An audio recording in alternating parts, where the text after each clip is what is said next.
जय हिंद साथियों। आज जब मैं सवेरे सवेरे अखबार पढ़ने लग रही थी, मैंने सुनिया टेलीविजन में भी पिछले 2 दिन तक यह खबर चलने लग रही है, काला राज तो जमाई गा कर रखा है। और रेडियो पे भी सुना, हाँ पे आप भी सुनो और मैं भी सुनू हूँ।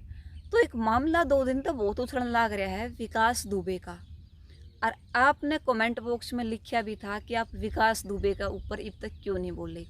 तो सबसे बड़ी बात, किसी भी चीज़ को ऊपर सर्च करने से पहले, किसी भी चीज़ के बारे में पूरी जानकारी लेने से पहले उसके ऊपर बोलना मेरे ख्याल से तो मतलब कि वो होगा, किसी भी मुद्दे के साथ नाइंसाफ़ी होगी या आप लोगों के साथ नाइंसाफ़ी होगी जो आप इतनी शिद्दत से हमें सुनते हैं और हम आपको गलत खबर दे दें। तो उसके बारे में मैंने सर्च किया, उसके बारे में मैंने पढ़ा। जिस अपराध की विकास दुबे को सज़ा दी जानी थी, जिस अपराध के लिए उसको दंडित किया जाना चाहिए था, उसके लिए हम कोर्ट का रास्ता भी अपना सकते थे। आपने पीछे देखा कि प्रियंका रेड्डी पर जब गैंग रेप हुआ था उसके साथ, तो एक एनकाउंटर तब भी हुआ था और वहाँ ये बात भी हुई थी कि क्या पक्का पता है हमें कि अपराधी यही है।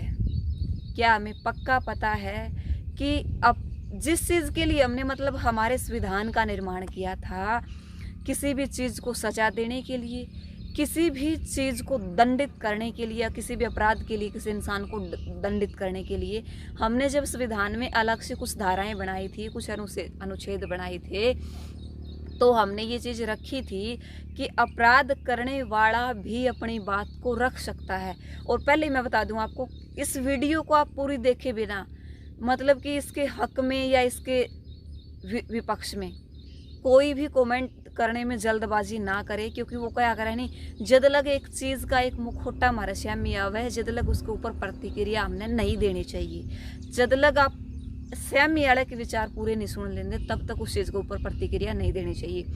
तो उसके लिए हम क्या कर सकते थे, कोर्ट का दरवाजा भी खटखटा सकते थे, विकास दुबे को अपनी बात रखने का मौका मिल जाता। वही जब प्रियंका रेड्डी के ऊपर अपराध हुआ था, मतलब उसके साथ कुछ अनहोनी हुई थी, उसके गैंग रेप उसके साथ हुआ था, तो वहाँ उस अपराधी को अपना मतलब पक्ष रखने का मौका मिल जाना चाहिए। अब आप लोगों से मैं ये पूछती हूँ, क्या प्रियंका रेड्डी के जो मुजरिम थे जिन्होंने उनके साथ ये अपराध किया था, क्या कोर्ट उनको फांसी की सज़ा सुना देती? क्या कोर्ट उनको ऐसी सज़ा सुनाती लिमिट के टाइम में? हमने देखा निर्भया के साथ बहुत कुछ हुआ। अगर निर्भया के दोषी एनकाउंटर में मारे जाते तो निर्भया की माँ को इतनी लंबी लड़ाई लड़ने की ज़रूरत नहीं थी। और वहीं एक पहलू हम इसका ये भी देखते हैं कि हमारा संविधान किसी के साथ नाइंसाफ़ी नहीं कर सकता, बशर्ते ही फैसला देर से आया था, लेकिन फैसले में अंधेर नहीं हुई थी। निर्भया के उन दोषियों को फांसी की सज़ा भी सुनाई गई और निर्भया की माँ के साथ, निर्भया की आत्मा के साथ एक सही फैसला भी हुआ। उनके साथ नाइंसाफ़ी भी नहीं हुई, उनके साथ इंसाफ भी हुआ। लेकिन विकास दुबे का मामला जो है वो थोड़ा सा अटके है। मैं तो मानूँ हूँ कि मतलब छोरी के साथ कोई अनहोनी करना इससे बड़ा कोई अपराध होता ही नहीं, क्योंकि जड़ा पे बेटी ने लक्ष्मी माना। उसके साथ बात आवे विकास दुबे का मामले की, तो विकास दुबे, ये बताओ आप, जिस इंसान की इतनी पहुँच है वो ना तो एक अच्छा इंसान था। अगर अच्छा इंसान होता तो वो अपराध में आता ही नहीं। वो ना एक अच्छा नेता था, वो ना एक अच्छा वक्ता था, और वो अच्छा इंसान तो था ही नहीं।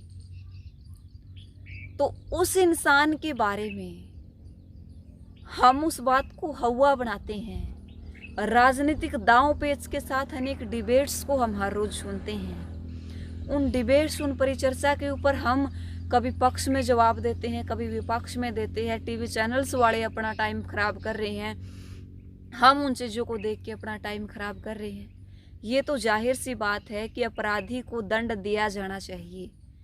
आगे जब एक वर्दी के साथ खिलवाड़ होता है ना, चोट कहाँ लगती है एक वर्दी वाला ही जान सकता है। एक वर्दी के साथ जब खिलवाड़ होता है। आगे की रही बात कि एनकाउंटर में ही उसको क्यों मारा गया। देखो भाई, एनकाउंटर करना कहीं न कहीं पुलिस कर्मियों को लगा था कि इस मामले को बहुत लंबा घसीटा जा सकता है। बातें ये भी आ रही है कि हमें अपना बचाव करने के लिए एनकाउंटर करना पड़ा।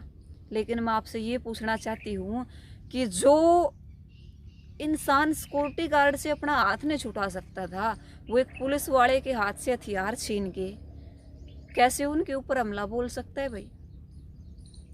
सारी बात छोड़ो, जो हुआ मेरे विचार से, मेरा जो ओपिनियन है, मेरा जो पर्सनली व्यूज है, अपराधी को सजा तो मिलनी ही मिलनी थी।